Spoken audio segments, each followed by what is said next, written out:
Ladies and gentlemen, thank you all for joining us today. This is the Royalty Exchange Office Hours question and answer session. Thank you for joining us. My name is Anthony Bruno. I'm the Director of Communications here, and with me is Gary Young, our co-founder and Executive Vice President, and we are here to answer your questions. So, quick logistics and how this works. First of all, what we do is we have a number of questions that were left in advance when you registered for the webinar. So we were going to run through those first, and then we can take any questions that you might have. You can type them in at any time, but at the bottom of your screen, you'll notice a Q&A button. Select that, and you can enter or submit your questions as you have them at any point, and we will get to all of them before ending the session today. That is our commitment to you. So again, we run through the questions first that we got in advance. At any point, type in your questions using the Q&A feature on the bottom of your screen. And with that, we will get ourselves going. Oh, one last note: we will record this, and so a replay of this session will be available to both those of you that are on the call and anyone who registered and wasn't able to attend. This will all be available to everyone. So, with that, thank you again for joining us, Gary. Why don't you take it away?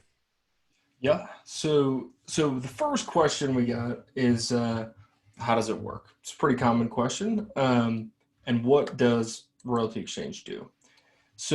So fundamentally, Royalty Exchange is a marketplace where we connect you with investors who are interested in buying or giving you an advance against a portion of your back catalog. Right? And there's a bunch of implications from that. So we don't buy things ourselves. We act as your agent, and we find you a deal with an investor, and we put together the deal. We do the due diligence, we effect the transaction. And the way that our business works is our incentives and your incentives are aligned, because we want to put together a deal that makes you happy, that helps you accomplish your goals. So we're sitting on the same side of the table as you are. We're not trying to negotiate against you and give you the smallest advance we could or pay the lowest amount we could, right? Because the way our business works is we get paid when we make a deal happen, and we get paid more money the more money you make, right? And so, traditionally the way that came out was we charge 15% of whatever the final price we get you is. Until July 1st, we lowered our fees to 10% to try to do our part to provide relief during the pandemic, right? Because we know a lot of artists and songwriters and producers out there are hurting. So we just ate the cost, and we're taking it on the chin and to put more money in your pocket. And so since we started doing that, we've put another $115,000 in artists' pockets above and beyond what we normally do. So super happy about that. But that's what we do. We connect you with investors who are interested in your back catalog. We put together a deal to get you the money that you need to invest in your career, buy a house, make other investments, put money away for a rainy day, basically whatever you want to do with the money, right? And we'll get it for you. That's what we do. So, a couple of questions just to kind of get in some of the details of that. Do you have to sell your copyright? Do you have to sell everything you have? Oh, Can yeah. you maybe provide us some detail on some of the nuance that we are able to provide to folks? Yeah. So most of the deals we do don't involve your copyrights, so you can raise money with and keep those, which I think is really important. Second thing is we can be very flexible when it comes to the types of deals we could do. So we've done deals for a single song from a single source of earnings. So for example, songwriter wants to sell the royalties for one song paid by BMI. They keep all of their other royalties, and they keep the royalties from their publisher on that same song. So there's an enormous amount of flexibility, and it really, what our team here does is we work through to figure out what you're trying to accomplish, and then we work backwards from that to put together a deal that makes sense, where ideally you're going to keep some of the income that's coming in and get a bunch of money today. So that's how that works. So you can keep your copyrights. You don't have to sell everything. It's not an all or nothing deal. There's a lot of flexibility. Okay. All right. So I'm going to go ahead and get to the questions that were left in advance now. First one I think is obvious to ask: what are the requirements to participate in Royalty Exchange? Yeah. So you got to be making at least $1,000 a year. That's a starting point. We found that investors just aren't that interested in things that are much smaller than that. So that's the lower limit. And then you've got to be earning from distributors that we can work with. There's some payors of royalties that we can't work with. They won't transfer things. They won't assign rights. There's issues with them. So if you make $1,000 a year at least, and it's from a distributor that we can work with, then you're in. Right? And generally we work with the PROs, BMI and ASCAP. Yeah, all the major publishers, all the major publishers, major labels, all that. So okay, it's a pretty broad range of folks we can work with, but there are some that we can't. Okay, let's see here. So, and I think next question here, it might be good to ask, how large should your catalog be in order to attract buyers? Now you mentioned that the amount that's being earned, and so I don't think it's about a dollar amount, but when we talk about, when you say, the number of songs, for instance, and things like that. Yeah. So the number of songs doesn't really matter to get people initially interested, because, we've done deals for a single song. So like we've sold the royalties for Empire State of Mind by Jay-Z and Alicia Keys, single song, right? Huge song, but just one. And then we've worked with catalogs that have 10 or 15 or 20 songs that are all making money. So it runs across the spectrum. Well, we've done some with hundreds. Some with hundreds as well. Yeah. Yeah, that's true.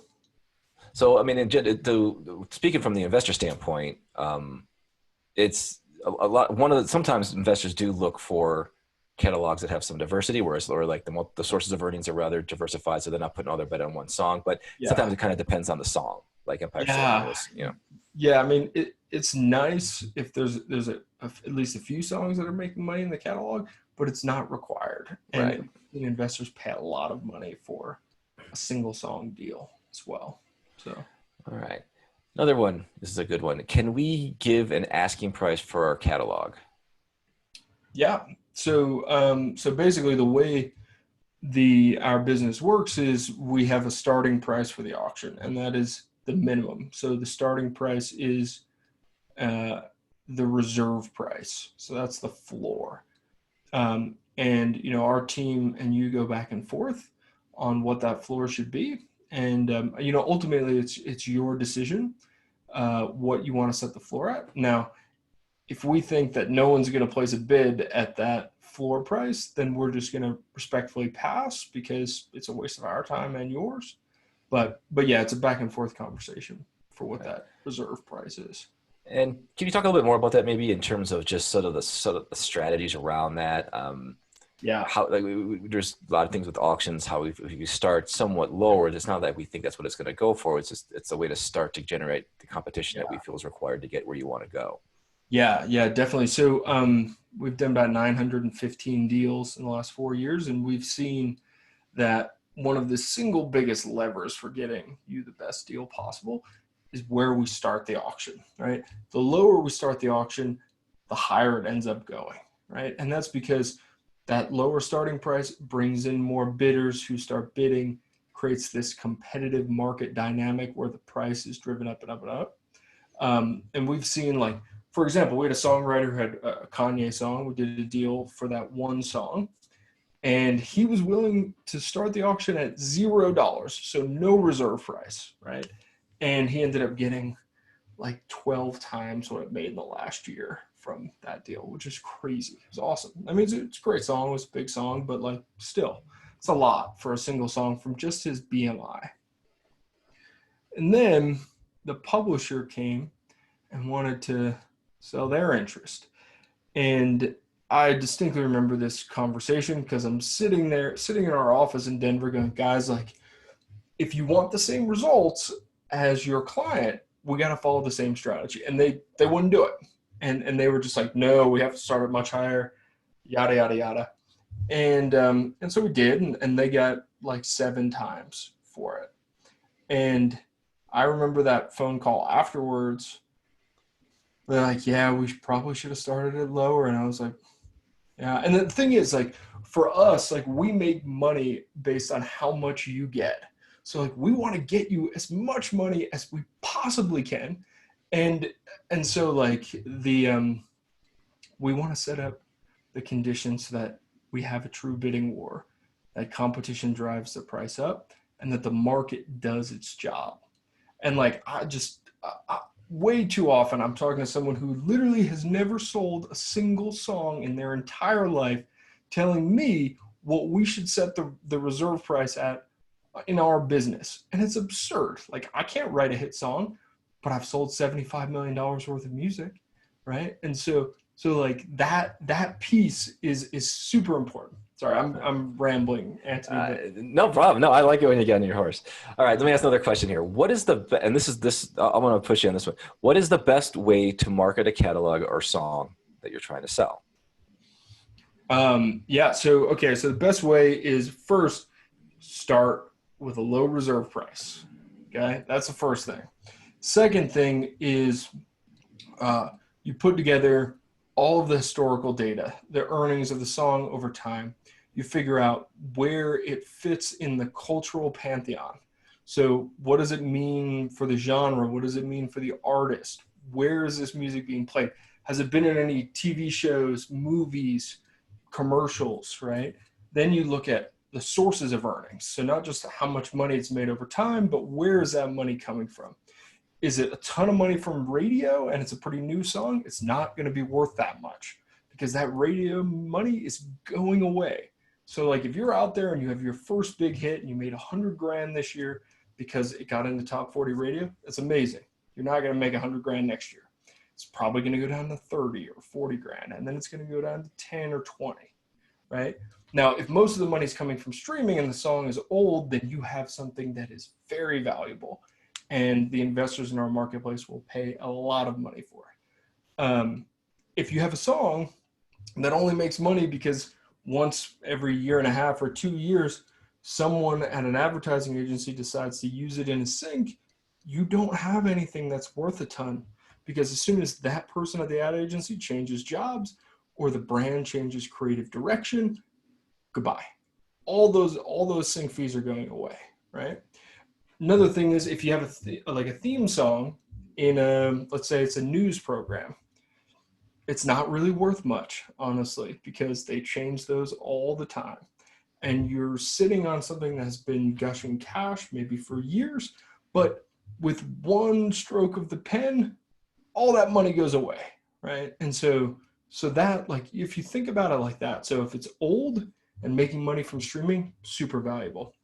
If it's young and making most of its money from the radio, and I'm talking to you country folks out there, I love you guys, but there's a lot of that where I see someone make $25,000 in a quarter, 3 quarters later they made $400. It's not worth much, right, to an investor. It's great for you, you know, but and so that's sort of the spectrum, the way to think about it. So in terms of the marketing part of it, I mean, when I read that question, what's the best way to to market a song you're trying to sell? It's also the best way is to let us do it. We do all the marketing for you. I mean, we're going to do it dramatically better than you could. Well, not only that, we have the audience. Yeah, well, yeah, that's you have 10 or 15,000 people that know, like, and trust you, that want to buy things from you, and that is that's very valuable. And we've worked very hard and spent a lot of time, money, and energy educating them on how to do it. And so that's so it's a built with us. It's a built. If you want to sell your song and you don't want to sell it to us, you're making a terrible error, frankly. Right. So, okay. Anyway, I'm off. Okay. So no, I just want to make sure, like, you understand, like, because there's a lot of things that you're supposed to do. I just want to make sure that they're clear on that. We do this for you. That's part of the service that we provide. So another question here is: could your current credit score determine if you qualify or not to work? No. We don't look at credit score at all. If you got bad credit, it's good here. It's fine. Yeah, because most credit doesn't take into account. No, I mean, we're not selling credit. It's not a loan. We're not asking you to pay anything back. No, it's all paid. It's paid from the royalties that you get that are protected by U.S. federal law. Exactly. All right. So let's see here. Can I stream the same song through multiple distributors before I sell the rights, and will that make the song worth more money?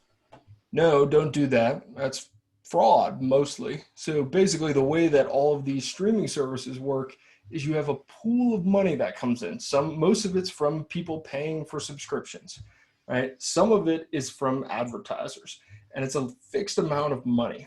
And out of that money comes sliver that you're getting paid based on the the relative popularity of it. I've seen this before. I think it's fucking bullshit. You're stealing from other artists. Okay, you want to put it up with 5 or 6 different things. You can game the system for a little bit, then you're gonna get banned, right? And like if you're uploading it to multiple services, I don't want to sell it because I think you're a thief. It's not. I mean, okay, I'm being a little dramatic, but don't do it. Yeah, because the point is one distributor gets your music everywhere you want it to go, and that's what's going to generate the plays it's going to play. Going with multiple distributors isn't going to help generate more plays. It can kind of juice it for a little bit of time, but then like it's the same thing with all these guys that just like make 99% of their money from Spotify because they're paying some bot $50 right streams. It's just like, look, if nobody wants to listen to your shit, then nobody wants to listen to your shit. And you're not going to be able to game the system into having a real fan base. And the time and money and energy that you spend doing that by just trying to game it is better spent making art. There you go. And being better. So, all right. Okay. Anyway, sorry. So does Royalty Exchange have a referral program? No. The way we do it is if you want to send someone that you know or a friend of yours to us, you can talk to them about paying you out of the proceeds. We honor all those types of letters of direction, but we don't have a referral program because, frankly, I think it creates a really perverse incentive. So if we pay you a percentage to go out and like talk to your friends about doing this deal, whose side are you on, right? We want you to be on their side, right? Get paid from them, let them know that you're going to make them pay you for doing this service. And that's the way we do it.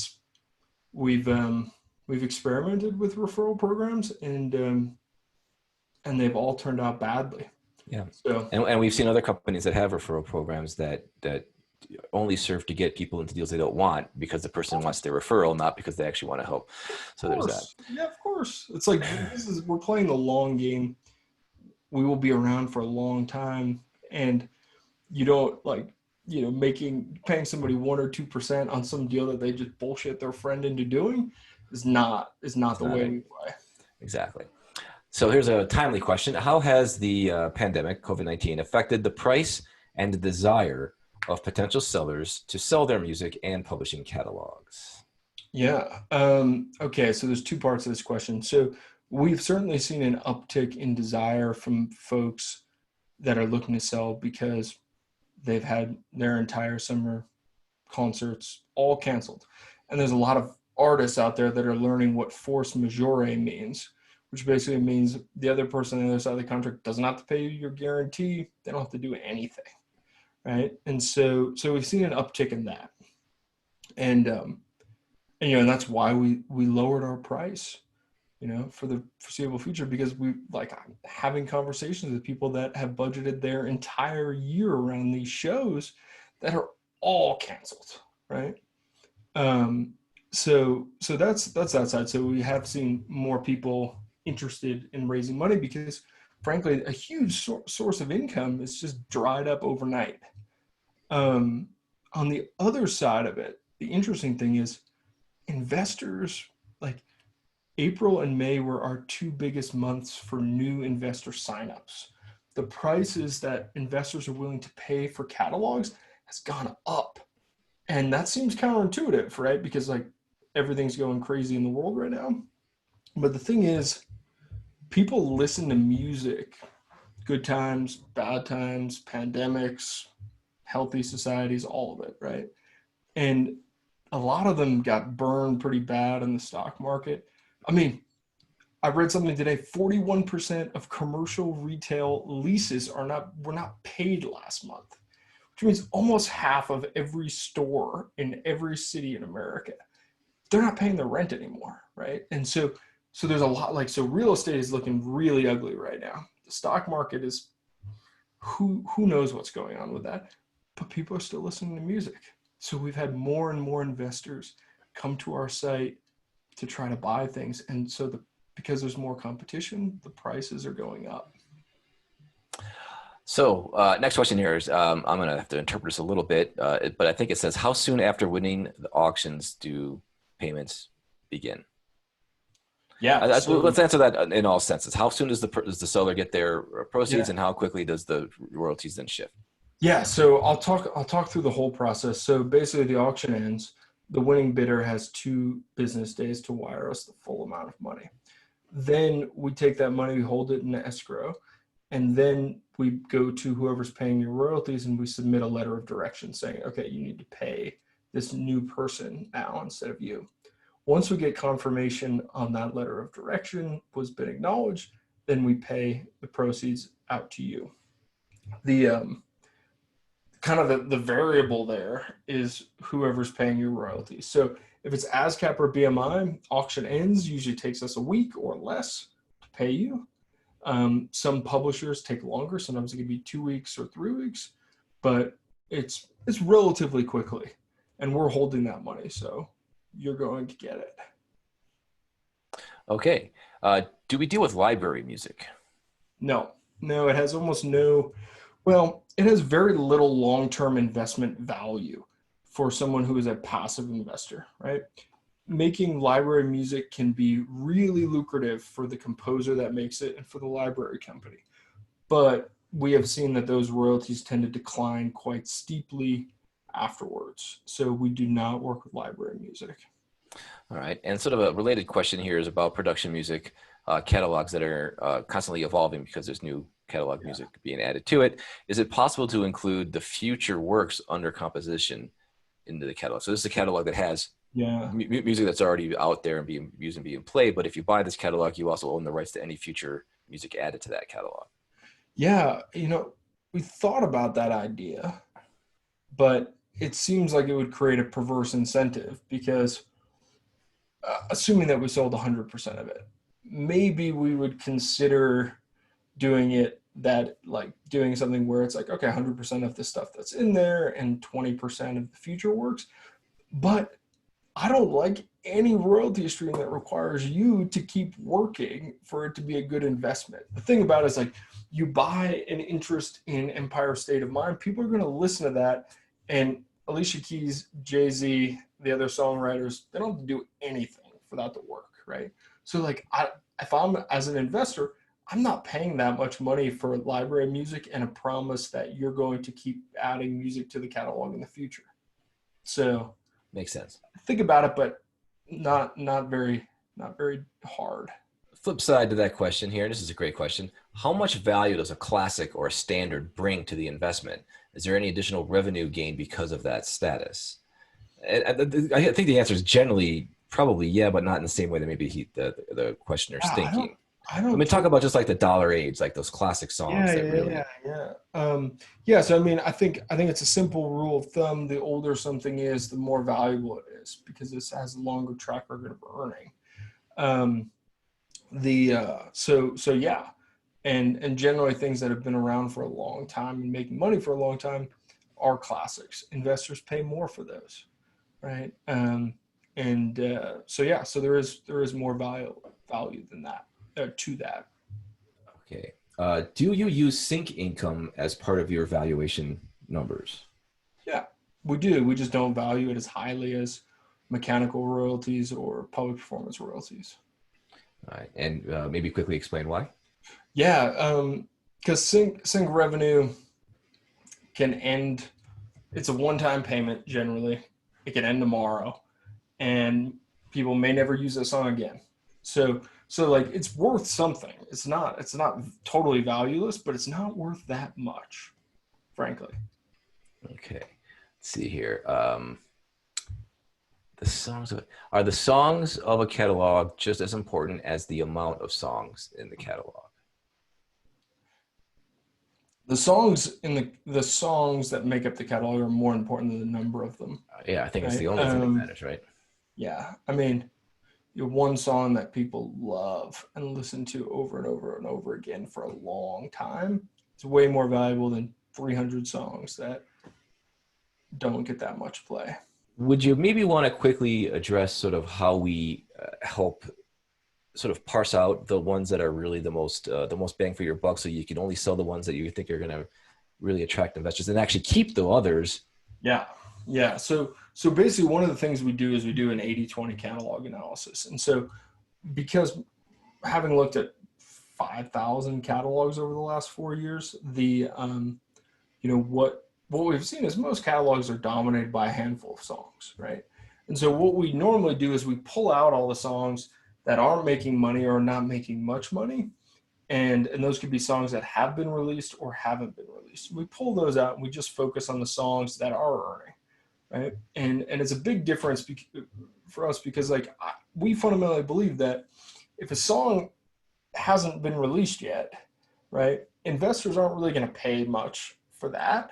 So you should keep it and keep the upside. If someone decides to cut your song tomorrow or 10 years from now, you should keep that upside, and you should just work with the songs that that are making money today. Now, everybody else out there is going to just say, "Oh no, we want everything," right? But they're not going to fucking pay for everything. They're not going to value your songs that haven't been released or haven't been cut yet. So they just want that for free, and that's bullshit. So, yeah. All right.